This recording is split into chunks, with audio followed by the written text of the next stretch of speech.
Our chosen SDGs are no poverty, zero hunger, and a quality education, have a significant impact on us as a student and lay the groundwork for thriving, sustainable, and equitable society.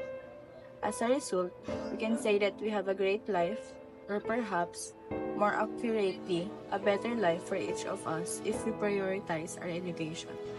Because we think that education is the most powerful weapon we can use to change the world.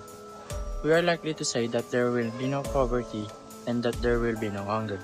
Achieving zero hunger, no poverty, and quality education is crucial for the development of society overall as well for the welfare of individuals.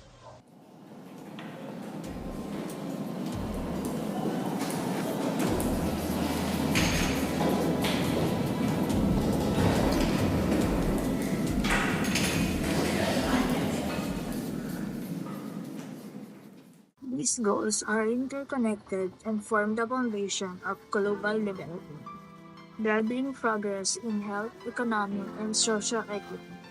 And watching this video, we encourage you that your education is one of the most important things in your life to stop poverty and hunger.